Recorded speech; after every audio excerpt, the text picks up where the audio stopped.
Good afternoon, everybody. This is Adam Scripcheck here at STC with another podcast. So this one's going to be a fairly short one, but I wanted to get something out this week. But we're going to probably go through a couple of tips and tricks that you can use to improve your MBSE skills. I know our field as model-based system engineering is growing quite quickly. We have a lot of new people entering the field, a lot of people coming in from traditional document-centric based system engineering. So I figured I'd go through some things that I found helped me become a better system engineer, a better modeler, and helped me basically understand the language a lot better too. So I'm going to go through 6 different ways that help me and kind of go through some of the things in each step. But mainly from the top, reading literature is huge. A lot of the texts out there that have a lot of information on the language and also different modeling methods. Watching YouTube videos or just videos in general that provide training content. Sandbox modeling, practicing taking the OCSMP, becoming an instructor for MBSE topics, and then also looking at performing some case studies, either from your own career or from historical efforts that you might want to try and emulate and do a model-based system engineering effort for on the side. So number 1 is reading the literature. I have here a couple of books and sources that I kind of go with that I think is a great way to get into SysML and getting better at model-based system engineering. As with most things, right, with the MBSE, it comes down to the tool, the language, and the method by which, those things are all applied, basically. So, no particular order, but from start to finish, the first book I got to kind of give a shout out, and I'm sure everyone watching who is in model-based system engineering already probably has a copy of, is A Practical Guide to SysML. I actually have both the 2nd edition and 3rd edition. I kind of reference this thing all the time. The book was written by Sandy Friedenthal, Alan Moore, and Rick Steiner, and it's basically like the Bible of MBSE. I mean, it's got almost everything you need to really understand the language, a lot of practical examples littered throughout the entire book through each section. It has a great couple of practical examples for the different methods by which you could build a model. Up front in chapter 4, they've got like a very simplified version of the OCSMP process in building like an automobile. Then they have a functional decomp if you're from the more traditional system engineering school approach. And then they also have a good example of the object-oriented system engineering method in chapter 17, which is also like a good thing to kind of look at. I mean, I have this book open permanently on my desktop as a PDF. They do sell a PDF copy, which I recommend you pick up. And it's like easily to search to find what you're looking for. And like I said, can't recommend it enough. And chances are, if you're watching this video and you're interested in MBSE, you probably have it already. Next up is SysML Distilled. I got this also kind of when I began the transition from document-centric traditional systems engineering to model-based system engineering. It's written by Lenny Delegati at Delegati and Associates, and it's a good kind of companion to his OCSMP Accelerated course, which kind of delves deep into all the aspects of the SysML language. I would actually recommend this if you're just starting out. It kind of is a good overview of the language, the different elements of it, and kind of it really does a good job explaining things within that context. Definitely recommend jumping into that as a quick reference, a quick overview of the language if you're just starting out before going to the practical guide, which is going to probably overwhelm you with the amount of information that it has. So it's really good there, and it's a really good quick reference. Next up is Architecting Spacecraft with SysML by Sanford Friedenthal and Christopher Oster. It's also a really good read. It's also a practical walkthrough of building a system. So basically kind of like chapter 17 in the practical guide, they gotta go through developing a spacecraft from identifying mission requirements, identifying the use cases, the activity diagrams, behaviors, and kind of going through a OSCM process basically to deliver that. And they also get into the more physical hardware, software side of things too, which is kind of nice. We don't see a lot of good examples of that. I think a lot of system engineers run into a lot of trouble with physical design with their system models and kind of where to draw the line on where to finish things up. So this book kind of is a good reference to that, and even better is it has a companion website that has both an MD zip download of the model that you're following along with, as well as an HTML portal to access the model being developed. So as you read the book and you kind of want to see some more of those details, you can pull that model up and take a look.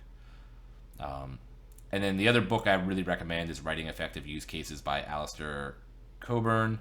And we use this a lot in our STC training, and kind of gives you a good understanding of the different levels of a use case, from a goal mission level use case to a system level C level use case to ones below that. It also gives a lot of great tools, techniques, and formats by which a use case specification can be captured from a customer. They have basically a very formal, fully dressed version, which has preconditions, postconditions, steps, and all that. But also an undressed / informal version that is probably easier for your customer to write to. So it's a really handy book for a lot of that stuff. And it goes into also what use cases should be and what they shouldn't be, and where do you draw the line on a system development to cover that. And lastly, the SysML, UML specifications are key, right? So definitely have those handy, read through those. They're also good references as well. SysML is an extension of UML, so you need to kind of look at both, because where SysML does specialize and extend the language, you really can use that spec. And then where it kind of relies on the UML language, you're going to have to go look at that. Both specifications have practical examples in them that kind of show some of these language things being used, especially in the appendices at the end.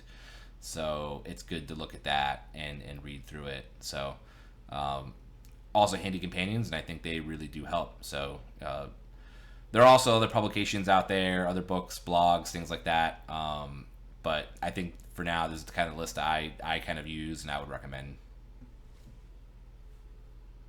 All right, and now moving on to number 2, video media. So video is a really great way to learn model-based system engineering. Basically, this covers everything from digital training, kind of like what Lenny Delegati and Associates provide, to YouTube channels, to our very own strategic technology consulting, model-based system engineering training. It's a very good way to basically teach the material, since there's a lot of visual aspects to model-based system engineering, quite literally, because there's a lot of elements, diagrams, things like that. And more importantly, there's a lot of things with the tool that you may not pick up on just by reading literature. Granted, it's all dependent on which tool you're using, but watching somebody kind of go through the motions of building a model and doing things makes it a lot easier to follow along with. It teaches you the tool, and basically allows you kind of to revisit it over and over and over again until you can figure out what's going on. So but right off the bat, first off, I gotta give a shout out to STC. We offer MBSE training services, in line with both either teaching how to basically pull together the language to build a model, leveraging a lot of the practical experience that we have here as a company. And we also offer training on the language itself, and the basics of model-based system engineering and SysML itself. So definitely have that. We offer that as a company. This is the STC podcast, so obviously we'll bring that up.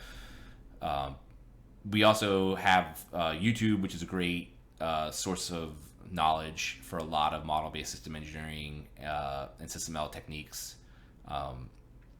In fact, I probably get most of my learning from YouTube, or at least some of these these various channels, only because it helps me to see these things actually being worked on live, or at least worked on in a recorded manner that shows what's going on. So right off the bat, some really good YouTube channels I recommend. I definitely recommend MBSE Insights with Brian Moberly. He's my colleague here at STC. He covers a lot of topics on his channel that are very interesting, from recently something on use cases and auto-generating those from the modeling tool, to anything revolving around simulation, trade study, like a whole ton of stuff. Basically showing how simulation can be used practically in a model is super helpful as well. So he's really good with that. Next up is MBSE execution with Saulius Pavalkis. I believe he's a contributor, or he works for Dassault Systems. I'm not entirely clear. But I think he's like the OG of all these channels. I think he's been around for quite a while, and he's been doing a lot of videos on the use of the Cameo system modeling tool, which is probably one of the more predominant tools in the industry space today, and walks through basically like using that tool, using simulation, and pulling that all together. And next up is the MBSE podcast with Tim and Christian. I've listened to a couple episodes there, and I think they're kind of nice, in terms of just general MBSE discussions and things like that. They recently had an episode with Sandy Friedenthal talking about SysML version 2 that's coming out soon, or might have come out already, and I'm going to give that a listen when I get a chance. It's always good to have more voices in the space talking about these topics and getting involved with that. So, there's enough out there now. If you really want to watch, you really want to kind of listen in and do that, then by all means, jump in. But like I said, video is a great way to learn model-based system engineering. It's a great way to learn SysML. So definitely recommend checking that out.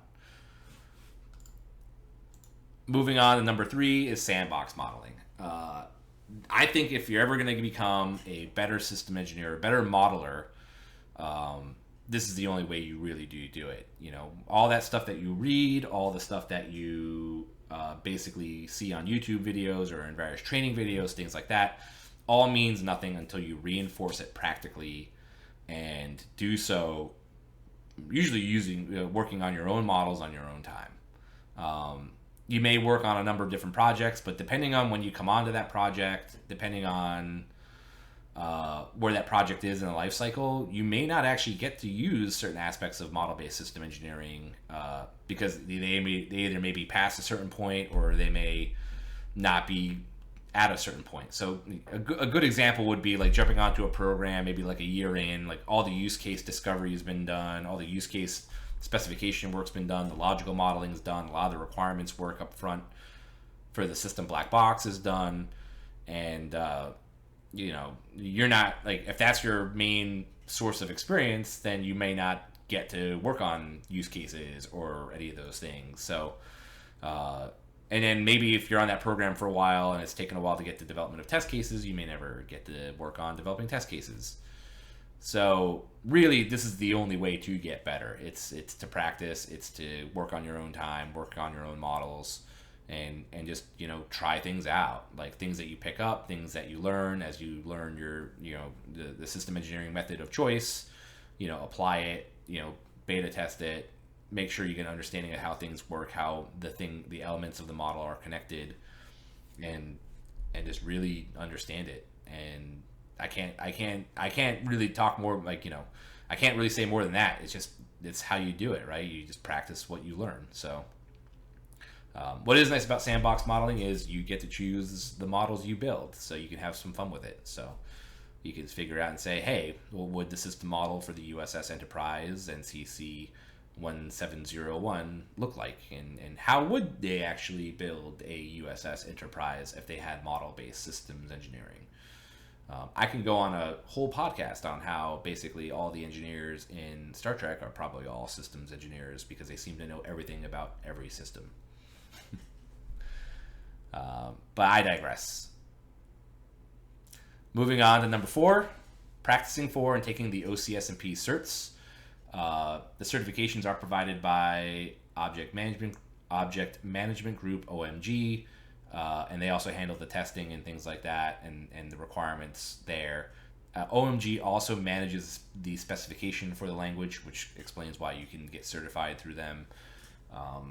There are 4 levels, starting from the bottom to the top: Model User, Model Builder Fundamental, Model Builder Intermediate, and Model Builder Advanced. I think for most people starting out, studying for Model User is probably the way to go, and learning that. And then Model Builder Fundamental definitely helps. Beyond that, you really get into some deep dive aspects of model building I have only personally gone up to MBF, Model Builder Fundamental, but I know some folks within STC here who have gone all the way. I think some folks have gone up to Model Builder Intermediate, um, and I think one or two people did go to Model Builder Advanced.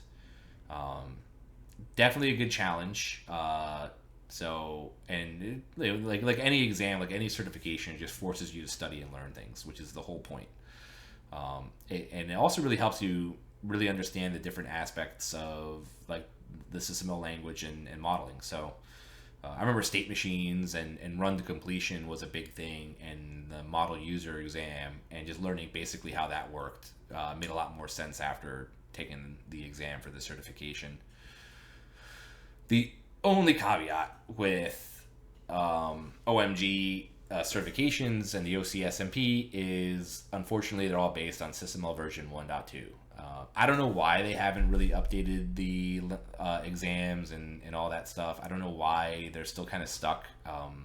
At least that's according to the website, but it makes no sense, right? Like everyone in the industry now is already at SysML 1.4. Probably everyone right now is actually on 1.6, 1.7, which I think just came out. So like testing to that like doesn't make sense. And looking back at some of the test questions, like I think they could have made some modest updates to the questions in the exam to just accommodate the latest language updates.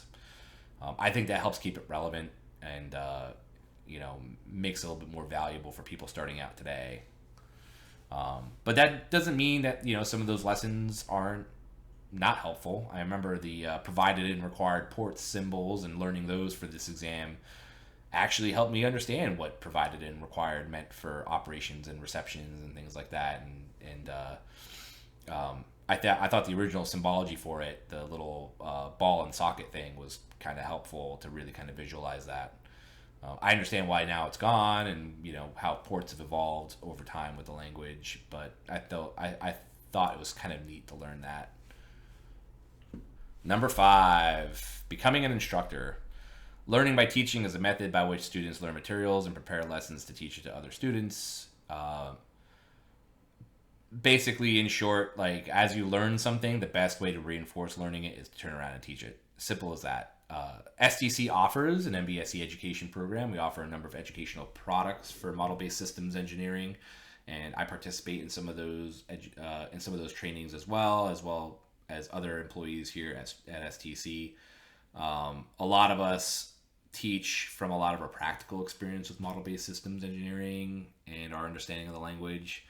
But more importantly, it does help to teach basically everything that you've learned. And what's nice is the whole nice thing about teaching what you learn is understanding how to respond to questions you actually do get from students who themselves are trying to learn. And sometimes those questions can pose challenges that force you to actually basically go back to the material and reread it or try to understand a different aspect of it you may not have considered it. So becoming an instructor, once you've have some experience under your belt, once you've got some obviously practical experience, once you have the language fairly well mastered or fairly well understood, really helps kind of reinforce a lot of that. So definitely a good way to help become a better model-based system engineer for sure. Number 6, performing case studies. Case studies are basically an in-depth, detailed examination of a particular case within a real-world context. You see a lot of case studies across a lot of different industries and research, things like that, where you're just trying to understand something within a real-world kind of scenario. So oftentimes with model-based system engineering, when we get educations for it, we kind of work on our sandbox models, but they're not real-world things, right? They're kind of made up. They're kind of light in terms of a lot of the detail, and they don't kind of carry a lot of the baggage that a real-world scenario may come with. So performing a case study basically is kind of similar to, it basically involves sandboxing, but involves maybe looking at a historical effort, maybe a historical engineering effort, and using model-based system engineering and basically re-engineering it. Especially for things that have been around for a while or are kind of in the past. So some examples here. Obviously, I have the Pentagon Wars, right? I think that's a seminal movie, and it is actually a book too, that system engineers typically watch that talk about the dangers of requirement scope creep. But I think a good case study there might be saying, hey, let's look at the operational requirements document that the Army might have put out, and that document now is available. It's out there. It's the vehicle itself is, oh man, I think it came out in the 1980s, so we're talking about over close to 40 years old now. So the information is available, and then practice it. Put it into an MBSE model, try to identify the use cases, the mission requirements, and see if you end up with something kind of similar. Granted, as model-based systems engineers, we can really only handle the SE part, but if you do have a background in mechanical engineering, or you maybe can go down that route, maybe you still end up with that same kind of design. And I think there are a lot of videos out there on Pentagon Wars and the M2 Bradley that kind of push back on the narrative provided by the Pentagon Wars. It is a comedy after all. It's not actually meant to be like real life. But the vehicle itself, the M2 Bradley, it's a very good vehicle. It's used by the U.S. Army and still does really well to this day. So the question is there any truth to the stories around it or not? Another vehicle that could be worth looking at as a case study is the Sergeant York self-propelled anti-aircraft gun system. In my background, I actually worked at Picatinny Arsenal, and this vehicle was one of the ones that they worked on there. It was designed, in the middle of the Cold War. The Army needed a new anti-aircraft vehicle, and apparently this thing was the disaster of epic proportions when it came to, basically vehicle design and development. There's a lot of design constraints on reusing old guns, using radars from other systems. You could say it was an attempt at trying to be modular. I don't know about open system, but they really wanted to pull a lot of things, mature technologies together into one place, and failed miserably at it. Now there's some, again, Pentagon Wars, there's some debate to the truth of how that system fared during its development for real versus, what the tales tell you. But again, it might be worth just, looking at the documents that are freely available online nowadays and saying, hey, why don't I try to engineer this system and see what solutions I come up with, or what it ends up looking like, or how we could have reduced that risk, right? So in the case of the Sergeant York, one of the issues was using, I think, an F-16 fighter jet radar on it, and that proved to have a lot of issues because, the radar was built to operate in an airplane and not on the ground, and it wasn't designed to work with trees and fan blades or porta potties around. And there's actually a very famous story with the Sergeant York that I think during a review by Congress, the weapon system targeted a porta potty, and in doing so also the gun basically swung across the entire crowd of Congress people there, which also didn't help the program. But anyways, the point I'm trying to get to with these kind of case studies is maybe kind of looking at some historical context, some historical efforts, and saying, hey, is this something model-based system engineering could have helped with? Is this kind of somewhere where document-centric engineering might have failed? Or is there some truth to these stories at all? So, like I said, kind of similar to sandboxing, but maybe actually leveraging some real-world information. And it's also helpful because you get to see maybe how real-world requirements were written back then, and understanding that. So, but yeah, so this is a real quick one, and I just 6 different ways that will help you become a good model-based system engineer, and some parting thoughts and questions I have for you guys is, what are some books you've read that may have helped that I didn't cover? Do you guys have any other favorite YouTube channels, any other sandbox ideas that you've worked with that were a lot of fun? And, if you've taken a lot of those OCSMP certs or any other ones as well, which ones and were they helpful? And lastly, for a case study, are there any projects that you kind of look at as an engineer from a historical perspective that you think might be cool to look at from a MBSE model? So with that, thank you guys very much for tuning in. If you have any comments, please put them below. And if not, please like and subscribe and share it. So take care and have a good night. Thank you. Bye.